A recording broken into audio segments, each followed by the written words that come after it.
Bismillah, alhamdulillah, Allahumma salli ala Sayyidina Muhammad wa ala ali Sayyidina Muhammad.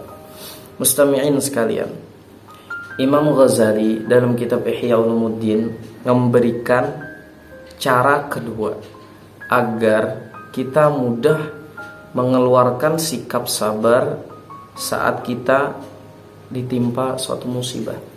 Yaitu apa? Kata beliau, ketika kita ditimpa suatu musibah, dan biasanya musibah yang membuat diri kita agak bergejolak, agak goyah keimanannya, agak kurang beribadahnya ketika ditimpa musibah, itu adalah musibah keduniaan. Semisal musibah keduniaan, kehilangan handphone, kehilangan uang, kehilangan sepeda motor dan semacamnya. Itu adalah musibah-musibah yang agak membuat hati kita merasa sakit ketika hal itu terjadi. Kenapa? Karena kita merasa itu adalah hal yang sudah kita kumpulkan, hal yang sudah kita bekerja keras untuk mendapatkannya dan seterusnya.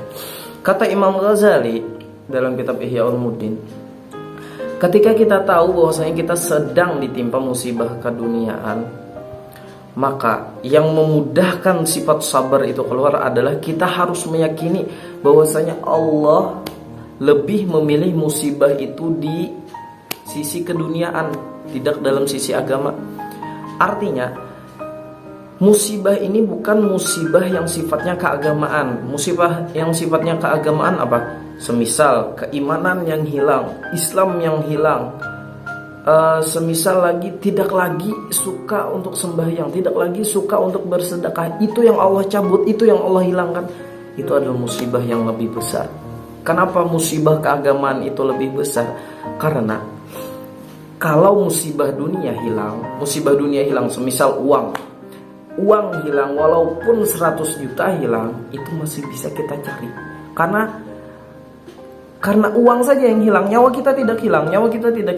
Jadi ketika nyawa kita tidak hilang, kita masih bisa lagi mencari 100 juta ini. Tapi kalau musibah keagamaan, biasanya kalau sudah ditimpa musibah keagamaan, itu sulit lagi dicari untuk meneruskannya. Semisal keimanan, naudzubillah, Allah cabut keimanan, tidak lagi beriman kepada Allah, syirik dia, jadi orang kafir dia, maka dia akan sulit untuk menemukan keimanan lagi, karena Allah sudah menimpakan musibah itu di agamanya. Semisal adalah orang yang suka bersedekah, tapi ternyata Allah timpakan dia suatu musibah, tidak lagi dia suka bersedekah, Allah cabut sifat suka bersedekah itu dari hatinya, dia akan sulit menemukan sifat suka bersedekah itu lagi. Jadi saat musibah itu masih dalam segi keduniaan, kita harus sabar. Kenapa? Karena keduniaan ini masih ada hari esok, masih ada barangnya, masih bisa kita cari. Tapi ketika Allah memberikan musibah di sisi keagamaan, maka itulah yang sebenarnya yang harus paling kita khawatirkan, dan kita harus berlindung kepada Allah agar keagamaan kita ini dijaga. Gitu. Jadi pernah dikatakan bahwasanya seorang sahabat yang bernama Sahal radhiyallahu an, beliau itu suatu ketika kemalingan di rumahnya, dan pasti kita tahu bahwasanya maling ketika masuk rumah pasti mengambil harta-harta yang berharga. Keesokan harinya beliau menyadari hal itu, dan para tetangga-tetangganya bingung kenapa beliau ini tidak bersedih. Lalu kata beliau, aku bersyukur kepada Allah Ta'ala karena yang masuk rumahku itu adalah maling, dan yang diambil itu adalah harta dunia. Karena Allah Ta'ala bisa saja memasukkan syaitan ke dalam hatiku dan mencabut imanku. Artinya ketika syaitan menggoda dirinya untuk kemusyrikan, itu bisa ternyata keimanannya itu saat itu dilemahkan Allah dan keimanannya dicabut.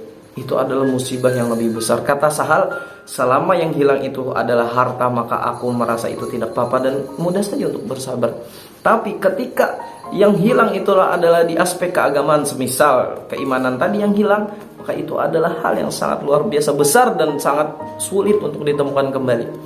Jadi kesimpulannya bahwasanya kita harus meyakini, selama musibah itu masih di dalam area atau di dalam sisi keduniaan, kita harus bisa bersabar. Kenapa? Karena dunia ini adalah hal yang dapat dicari lagi. Dan kita harus yakin Allah masih menjaga agama kita, Allah masih menjaga sisi keagamaan kita. Karena apa? Karena Allah tidak menimpakan di sisi keagamaannya. Gitu. Mudah-mudahan ada manfaatnya. Billahi taufiq wal hidayah wa ridha wal inayah. Wassalamualaikum warahmatullahi wabarakatuh.